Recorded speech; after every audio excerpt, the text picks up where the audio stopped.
if you notice, because I have already exaggerated, um, this is the sort of mechanical sound that Maestro Offenbach wanted to portray in Olympia's aria.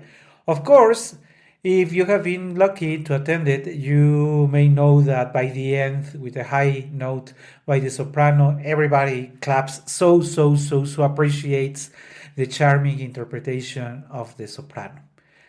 We will stop it there, just making reference to what I was telling you earlier. This is sort of not believable content on the act, unless, from my perspective, we are talking about an hallucination by Mr. Hoffman, who feels deceived by the fact when the Olympia is destroyed, because she's actually destroyed in this first act, and people say, okay, Olympia was disassembled, was destroyed. But Hoffman says, I lost the love Olympia, telling us that he has lost all contact with reality.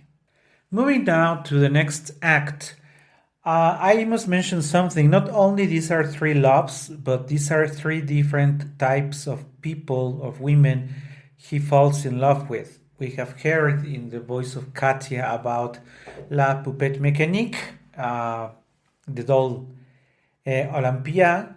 We are now going to talk about Giulietta. And also, I was telling you that the three loves can be played in any order, to be sincere.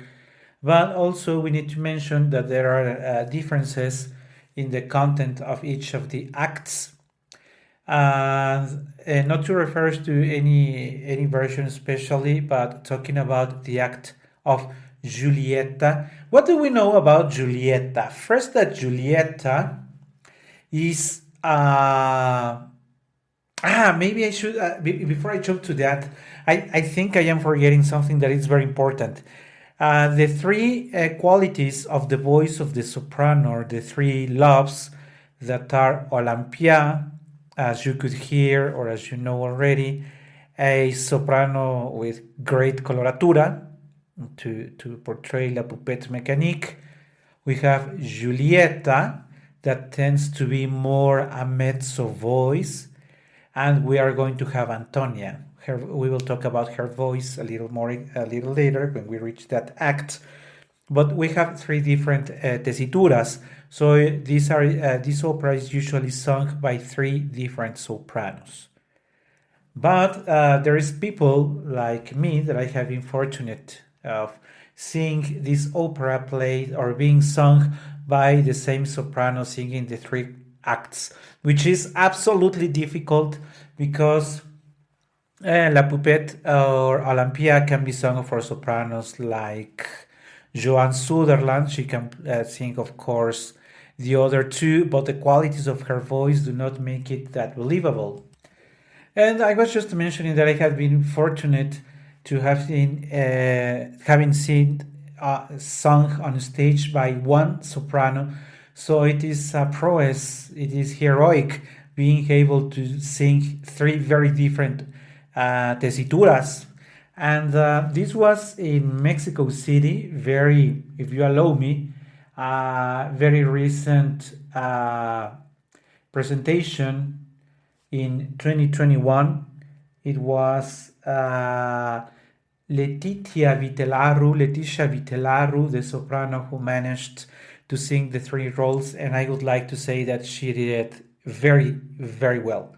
I was more concerned around the first act of Olympia because the Giulietta and Antonia can be or are more close together in the tesitura, but Olympia is stratospheric, so I was really concerned about that one. But fortunately, Leticia Vitelaru did an amazing job on stage. And now, after that comment and that pause, let's go back to Giulietta. So who is Giulietta? Giulietta is never said openly on stage, but she's sort of a prostitute. And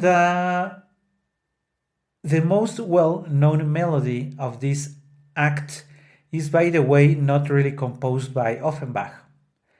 So you may be familiar with the very well known barcarol, La Barcarola, of the Tales of Hoffmann. This has been so famous that you can hear it as part of the soundtrack of several movies. This absolutely lovely barcarola is one of the, or is, I think that besides the number of Olympia, is the first or the second most well known melody of Offenbach. And it is, if you allow me to take a couple of minutes to talk about this melody, we should start by saying that the melody, the orchestration, and the voices themselves are very delicate. You may be familiar. I will try to imitate, to hum, to show you how the melody goes, because it is very quiet. It is the environment when this act opens is around the night, the quietness of the night.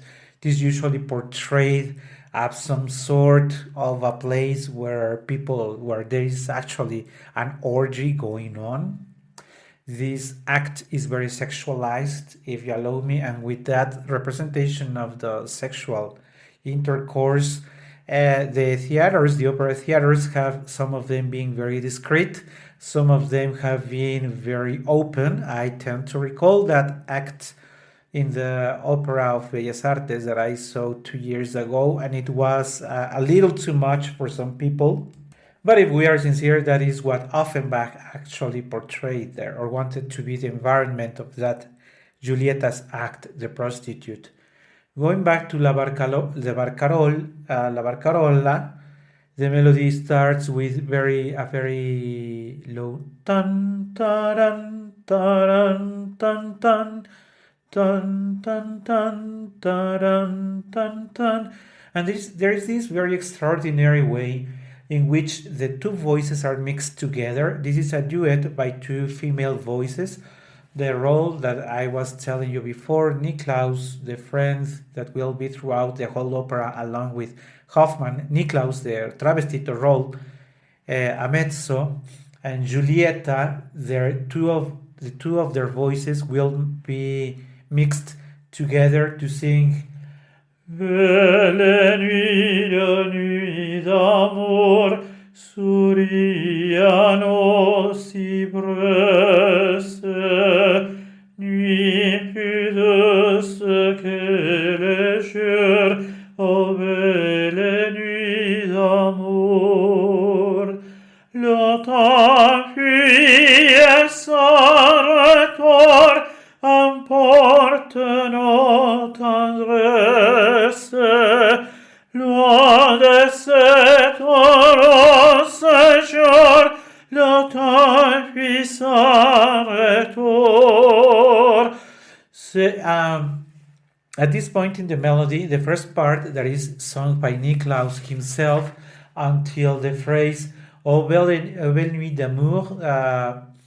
After that phrase, the two voices are singing together, both Juliette and Niklaus, where it says, Le temps fuit et sans retour emporte nos tendresses.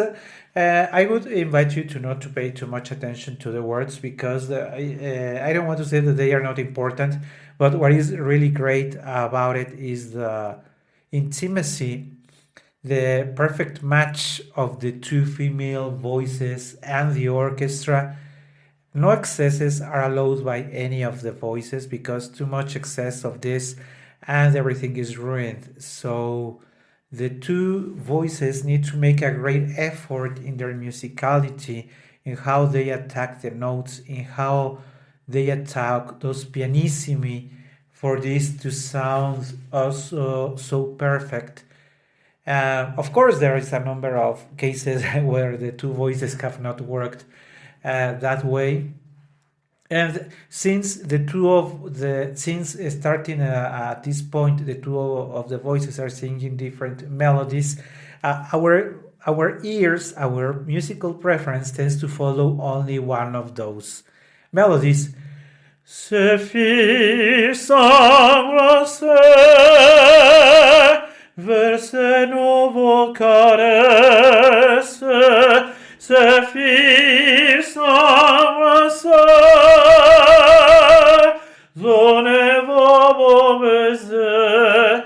There is the low notes by the mezzo. Verse no,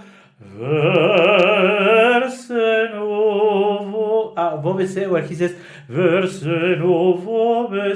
This is not a competition by the two of the voices trying to see who is singing higher. Remember that the very important part of this duet is that the two of the voices make very well together, so that you can pay attention to any of the two voices and still be in love with the music.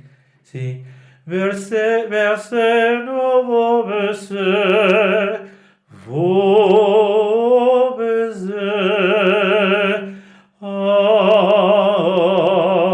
Then the two voices mix together again with the same melody, and there is a choir in the background saying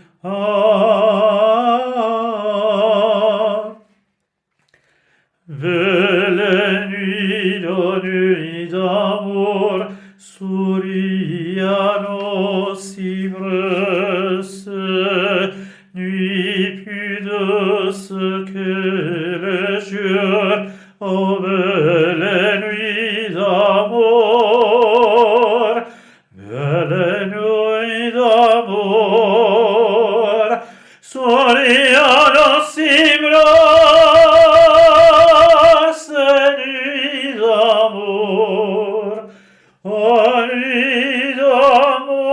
Then there is the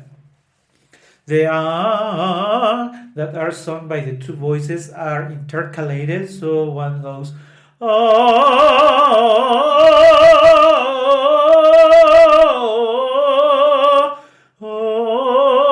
when the lower voice goes and when they wrap up their the important part here is that they know if they are going to, because they are going to do it, they're going to keep their voice for the final 5 chords of the wrapping up of this musical number, that the two voices, let me insist on that again, that the two of the voices sound like one. So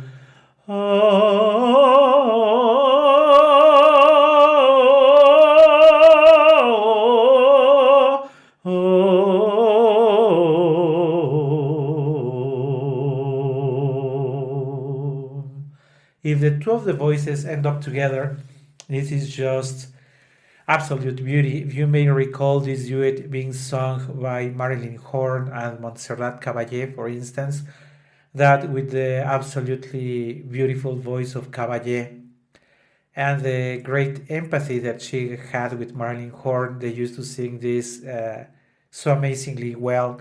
And there is a number of other examples, but in my mind I keep that fresh because that is the best version that I have heard of this duet.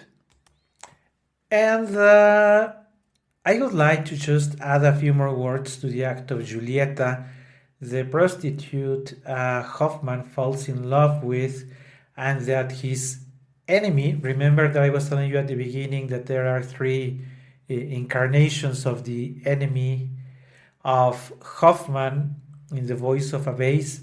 The incarnation of that bad guy convinces Giulietta so that Hoffman gives away his reflection. So at the end of this act, Hoffman not only has already killed a man, not only is now there to see how Giulietta leaves stage along with his antagonist, but also he has lost his reflection. In this act, Hoffman, for love, has lost 2 things. 2 things. His love, Giulietta, which actually he never had, and his reflection. And as they sail away, Giulietta and the bad guy, there is still the notes, this melody of the barcarolle, dun, dun, dun, dun, dun, dun, And with that beautiful melody, this act wraps up.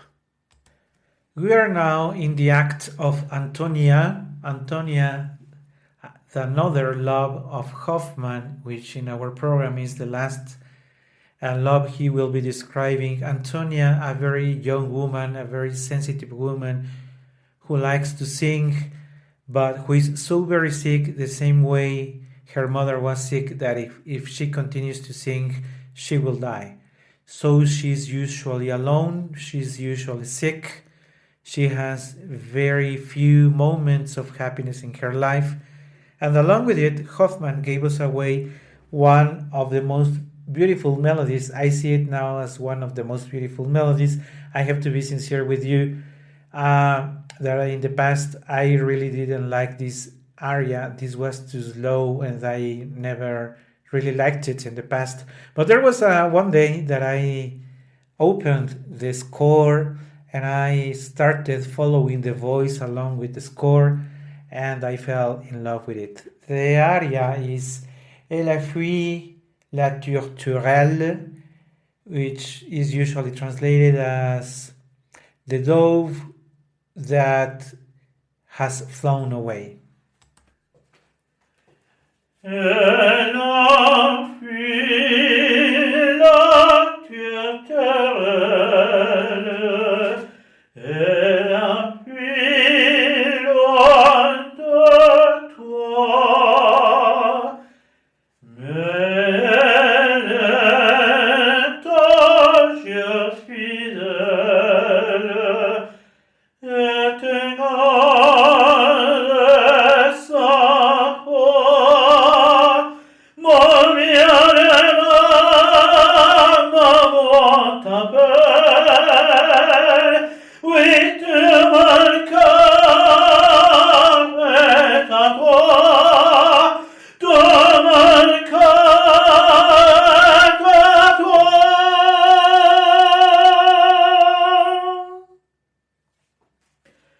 Tout mon cœur est à toi.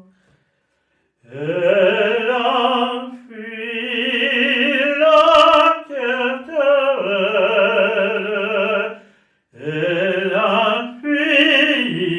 elle a fui loin de toi. Chère fleur qui vient d'éclairer, pour pitié réponds-moi, toi qui sais s'il m'est mon cœur, s'il m'égare sans foi, mon bien-aimé, ma voix t'implore, que ton cœur vienne à moi, que ton cœur vienne à moi,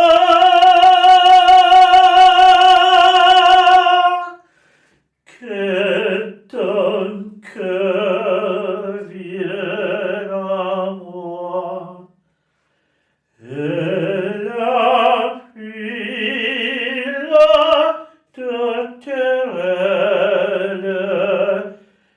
elle a fui loin de toi. And this song, this aria, accompanied by a very intimate music, portrays the sadness of Antonia. And I also mentioned that that I would be sharing with you a little more details around the voice of Antonia. Antonia is the most lyrical role of the three voices, and that makes it perfect for many of the soprano voices. I also have to mention that from my perspective, it's the most difficult role to sing from a point of view of the great actress or the how believable the soprano has to make this role, because if she doesn't really put herself in the shoes of Antonia, you will not believe her.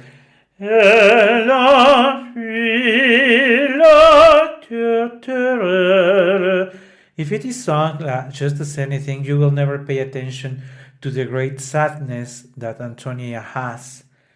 And now, by summarizing this love of Hoffman, I have already told you that she is so sick that if she is to sing again, she may die at trying, the same way her mother died. And the antagonist, the bad guy, remember that I'm not telling you the names of the bad guys in order to not mix you up. But this second antagonist, because along with the love of Hoffman comes an antagonist, a bad guy. So this third incarnation of the bad guy, of the antagonist of Hoffman, is now there to convince her of singing again. And knowing that Antonia is so much in love or really adored her mother, the bad guy, makes Antonia believe that the voice of her mother is inviting Antonia to sing. And let me read you the words that are here. Docteur Miracle is the name of the antagonist. So the third guy says, Tu ne chanteras plus, sais-tu quels sacrifices s'imposent à ta jeunesse? Et l'as-tu mesuré? Are you sure that you are willing not to sing anymore? Are you aware of the level of sacrifice that has been imposed to you as same young as you are? La race, la beauté, le talent, don sacré. Tu sais bien que le ciel t'a livré en partage. Faut-il s'enfuir dans l'ombre d'un bénage? N'as-tu pas entendu dans un rêve orgueilleux un ciel qui ferait pour le vent balancé, ces doux frémissements de la foule pressée qui murmure ton nom et qui te suit des yeux? Voilà l'ardente joie et la fête éternelle que tes 20 ans en fleurs sont prêts d'abandonner. Pour les plaisirs bourgeois où l'on va enchaîner et des marmots d'enfants qui te rendront moins belle. So just picture that with the beautiful low voice of a bass. Tu ne chanteras plus, c'est du frémissement de la foule pressée qui murmure ton nom et qui te suit des yeux. With all those words, that are you willing to sacrifice all that you, so young at your 20 years of age, at the fleur de la jeunesse, are you ready to abandonner all of that only to have le plaisir bourgeois ou le vote enchaîné, to just be part of the bourgeoisie where you will belong and will never again enjoy singing? Antonia says, quelle est cette voix qui me trouble l'esprit? Est-ce l'enfer qui parle ou Dieu qui m'avertit? So Antonia asks herself, is this voice that is telling me all this about singing and my youth, what is that voice? Is it the diablo? Is it hell? Or is it God himself who is bringing me this avertissement? And she says, non, ce n'est pas le bonheur, voix maudite, et contre mon héros, mon amour s'est armé. La gloire ne vaut pas l'ombre rose où on m'invite, la maison de mon bien-aimé. No, I will not be convinced by you, evil voice. No, against you, my love is very much prepared. And the evil voice says, mais quels amours sont donc les vôtres? Hoffman, tu sacrifies à sa brutalité. Il n'aime en toi que ta beauté, et pour lui comme pour les autres viendra bientôt le temps d'infidélité. The evil voice says, but what loves are you talking about? Hoffman, who is willing to sacrifice you because of his brutality, he just loves in you the beauty that you have. And for him, as for all the others, there will come a time where he will be unloyal to him. And Antonia says, non, non m'entends plus, va-t'en démon, je ne veux plus rien d'attendre. Ah, j'ai juré d'être à lui, mon bien-aimé m'attendre. Je ne m'appartiens plus et ne puis me reprendre. Et tu as alors un cœur sur son cœur adoré. Quel éternel amour ne m'a-t-il pas juré? Ah, qui me sauvera du démon de moi-même? Ma mère, oh ma mère, je l'aime. Ta mère oses-tu? Ah. Antonia has invoked again the love that he has for Hoffman, the love that she has swore and that he has sworn in return for her. No, I need force, and that force could be given to me by my mother. Oh, my mother, how much I loved her. And the evil voice says, Ta mère, oses-tu l'invoquer? The voice of your mother, how can you dare to invoke her? Your love, elle ne parle, je veux dire, she is speaking through my voice. Ingrate, te rappelle la splendeur de son nom que tu vas abdiquer. Écoute, Antonia. Je te rappelle la splendeur de son nom que tu veux abdiquer. How can you dare to recall the name of your mother? She's talking through my voice, you in such ingratitude. You want to forget how splendid was her name because you want to kid. Écoute! Listen! And there comes a voice, it is very important to mention that in the score it is called la voix, the voice, because it is a voice that makes reference to the mother already deceased of Antonia. It is not the mother herself, but a trick of the devil. So the voice says, and when I say says, it is, let's recall once again, it's a trick of the devil. She says, Antonia! Antonia responds, Ciel! And the antagonist, the third evil guy, écoute! La voix again says, Antonia! To understand Antonia, just try to figure that you are in a debacle of singing again because that is something that you love. Also risking your life for doing so, asking yourself if this is evil who is talking to you, trying to convince you to sing again, and then you happen to listen to the voice of your mother. That voice of your mother calling you and insisting. So Antonia answers, Dieu, ma mère, ma mère. Oh, my mother, my mother. And la voix that pretends to be Antonia's mother, Cher enfant que j'appelle, comme autrefois, cette mère certaine entend sa voix. And this melody goes, Cher enfant que j'appelle, comme autrefois, cette mère elle entend sa voix. And then there is this mix of the three voices. Antonia will have her own melody. La voix will have her own melody, insisting on calling Antonia. Antonia on insisting that he is the voice of my mother. And Miracle, the antagonist, the evil guy, who will invite her to follow the advice of singing again. So this melody goes like that, but I would like to make a small pause and kindly ask you for, if not a minute, at least for 20 seconds of silence, because the great Mexican soprano Violeta Dávalos, this was her last role she sang on stage.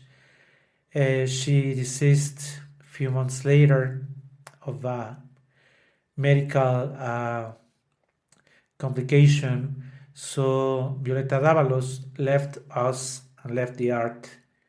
And this her last role as the voice in the Contes of Man. And for that purpose, I would like to please respect the following 20 seconds of silence.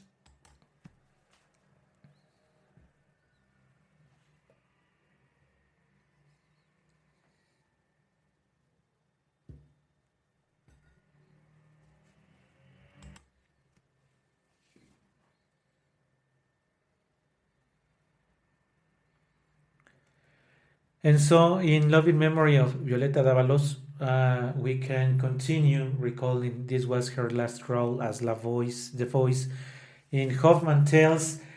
At the end of you, as you can expect, Dr. Miracle, the antagonist, happens to convince Antonia of singing, and after this, I would say that this trio is very difficult to sing because the three voices are powerfully singing together, and Antonia at some point starts singing very high notes. Que sonam m'appelle. Je l'entends sa voix, oui, j'entends sa voix. Ah, ma mère, ah. Non, assez, je suis comme ne va plus chanter. Quelle ardeur m'embrasse et me dévore. And with all those notes, when she says, un seul moment, sa voix, c'est sa voix qui t'appelle, c'est the evil voice. Toujours t'appelle comme autrefois. Antonia essayait un seul moment encore à vivre et que mon âme vole aux cieux. Et que mon âme vole aux cieux. And with a high D, she raps, thinking aux cieux. With that high C, Antonia has signed her destiny. She will die minutes later when her father, who always wanted to take care of her, joins as well as Hoffman, the two of them together only to see Antonia die in their arms. And now it is time for the epilogue. What happens in the epilogue? Well, basically we go back to the same tavern. Hoffman has finished telling the three tales we just heard, his three loves, Olympia, Giulietta, and Antonia. And now, still so very drunk, he doesn't have the courage to go back and see Stella, the woman he recently fell in love with, who enters the tavern, sees him so drunk that he leaves the stage she leaves the stage, in the hand by the evil, one of the incarnations of the evil guy, at least who Hoffman believes to be the reason of all his miserable luck. But what we are not said, but we can understand, have an interpretation of it, is that by listening to the last words of the muse joins Hoffman on stage just to remind us that the only one that has sabotaged his own life is Hoffman. Why don't you live that life? Why don't you join me in this beauty? All the love that I have had for you, Hoffman, please leave that drunk man behind and join poetry and join art with me again. That way, this very beautiful opera by Jacques Offenbach closes, the curtains go down. Thank you very much. I will be seeing you some other time soon.